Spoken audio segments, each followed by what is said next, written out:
अस्सलाम वालेकुम।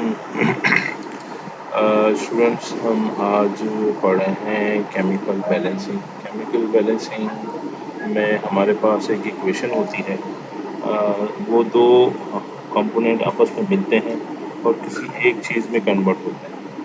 तो इसको ज़ाहिर तो हम एक तो फिज़िकल हम उसको कंपोनेंट को आपस में मिलाते हैं।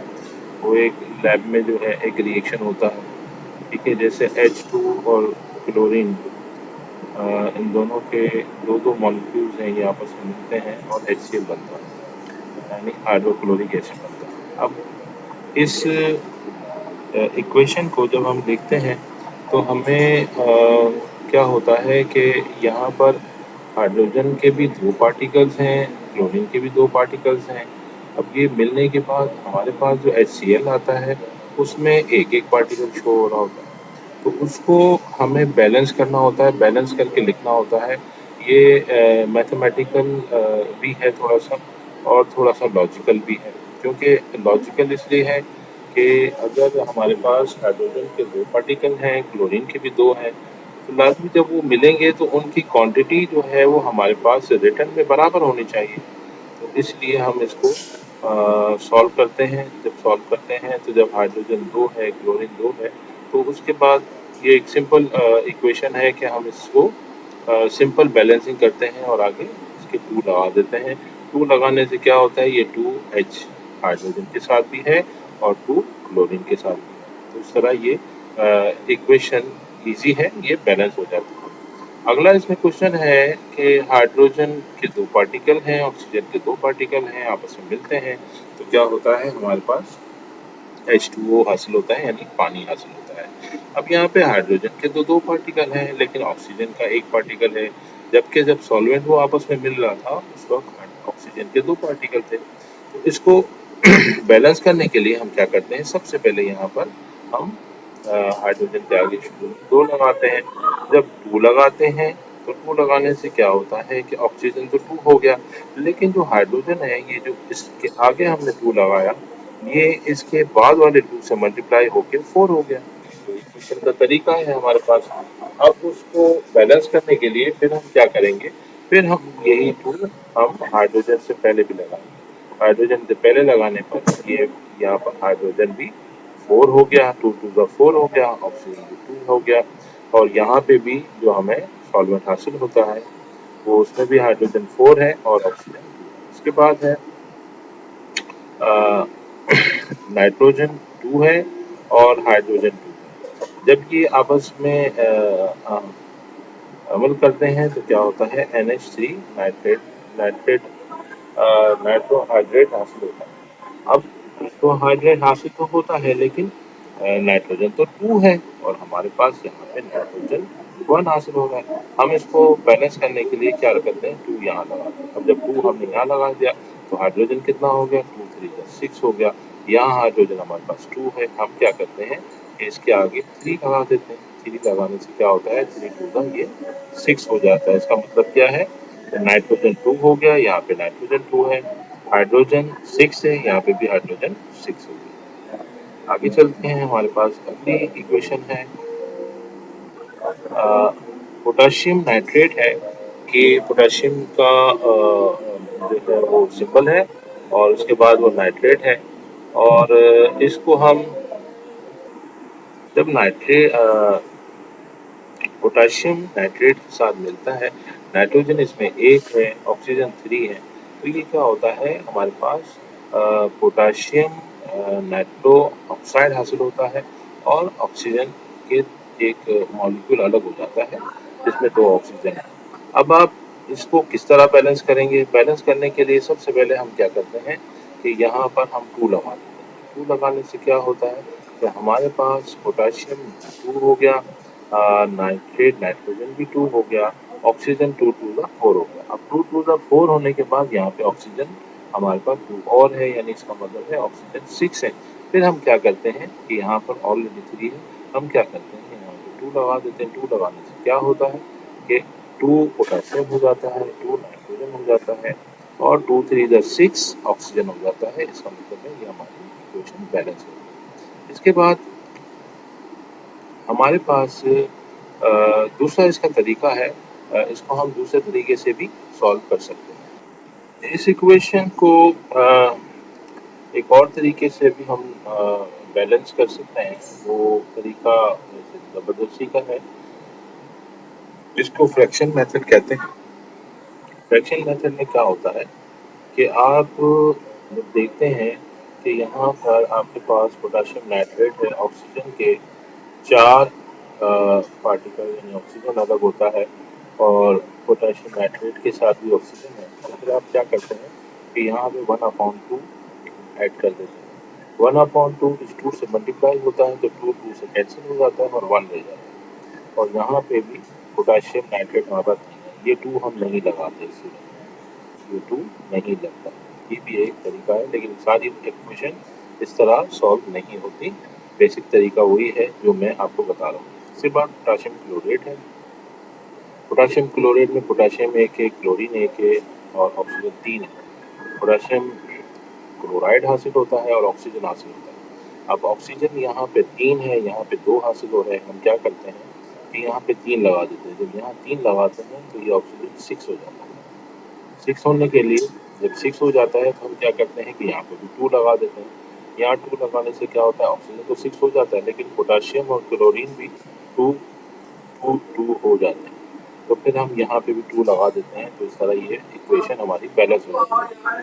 इसके बाद कार्बन डाइऑक्साइड जब कार्बन से रिएक्ट करता है तो फिर कार्बन मोनोऑक्साइड बनती है। कार्बन मोनोऑक्साइड का पार्टिकल आप देख लें किस तरह का है। ऑक्सीजन यहाँ पे 2 है, यहाँ पे 1 है और कार्बन यहाँ पे 2 है और यहाँ पे 1 है। हम क्या करते हैं, इसको बैलेंस करने के लिए सिंपल आगे हम 2 लगा देते हैं, तो इससे क्या होता है कि ये पूरी इक्वेशन हमारी बैलेंस हो जाती है। इसके बाद आगे आ जाए,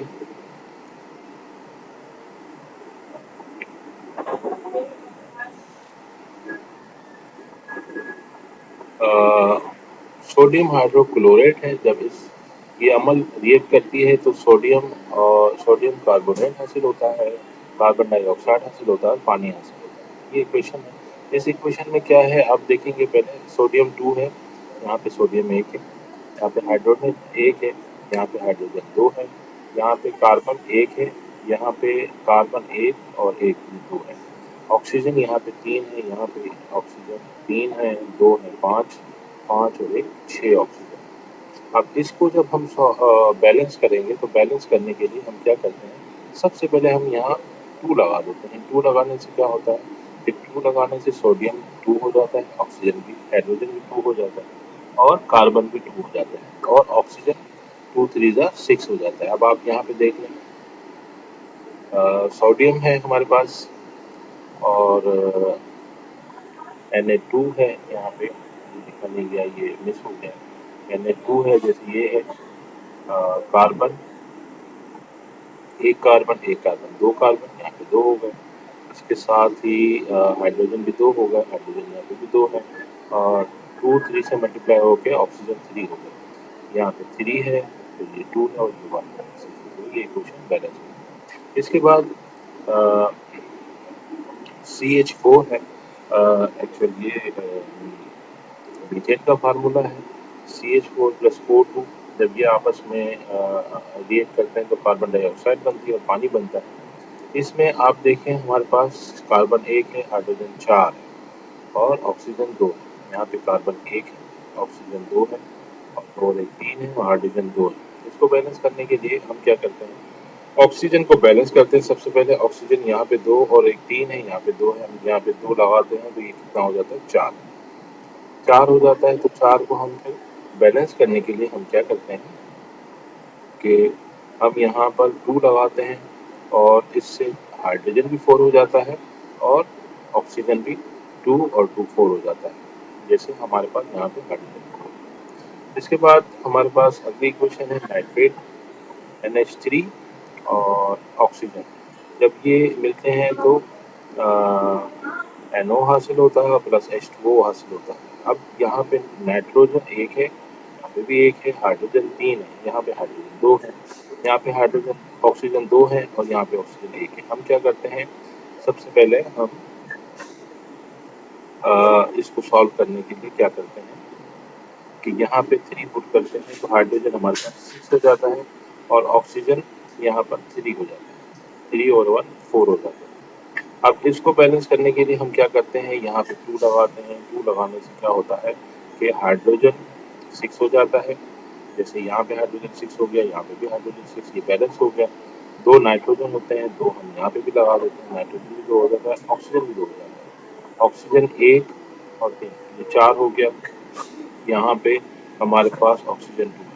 अब इस सूरत में हम क्या करते हैं कि हम एक काम और कर सकते हैं कि हम इसको अगर फ्रैक्शन से करें तो 5/2 ऐड करते हैं। 5/2 से क्या होता है कि ये 2:2 से कैंसिल हो जाता है और 5 ऑक्सीजन बन जाता है। तो यहाँ पे ऑक्सीजन हम देख लेते हैं, यहाँ पे 2 है, 2 ऑक्सीजन है और यहाँ पे 3 है, 3 ऑक्सीजन। ये भी 5 है, ये भी 5 है। क्योंकि 5 को बैलेंस करना ज़रा मुश्किल होता है, तो उसे हम फ्रैक्शन के ज़रिए कर सकते हैं।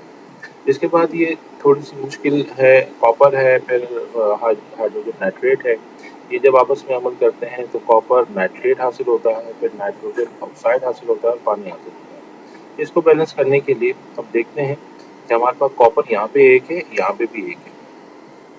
ऑक्सीजन यहाँ पे 2 3 ज़ा 6 ऑक्सीजन है और 2 नाइट्रोजन है। यहाँ पे हमारे पास नाइट्रोजन 1 ही है और यहाँ पे नाइट्रोजन एक और है। 2 नाइट्रोजन है, 6 ऑक्सीजन है और 6 2 8 है, 8 1 9।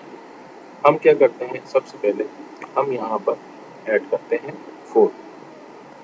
4 ऐड करने से ऑक्सीजन कितना हो जाता है, 4 3 ज़ा 12। 12 ऑक्सीजन हो जाता है।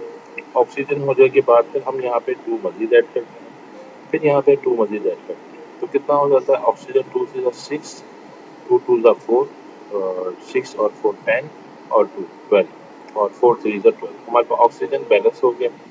इसके साथ हमारे पास 4 हाइड्रोजन है। तो हमने देखा यहाँ 2 जब हमने ऐड किया तो ये 4 हाइड्रोजन है। इसके बाद 4 नाइट्रेट है। हमने यहाँ पे 2 नाइट्रेट है, यहाँ पे 2 ऐड कर दिया तो 2 नाइट्रेट है। हाइड्रोजन हो गया, कॉपर एक ही है। इस तरह ये बैलेंस हमारे पास इक्वेशन बैलेंस हो जाती है। तो ये तरीका है स्टूडेंट्स इसको सॉल्व करने का। तो उम्मीद है आपके पास एग्ज़ाम में ये आएगी तो आप ये 5 से 10 नंबर का सवाल होता है, आप इसको बेहतर अंदाज से सॉल्व कर सकेंगे। और मेरे चैनल को ज़रूर सब्सक्राइब कीजिएगा, लाइक कीजिएगा, बेल आइकन भी प्रेस कीजिएगा। इस तरह के वीडियोज़ इंशाल्लाह आपको मिलते रहेंगे। अल्लाह हाफ़िज़।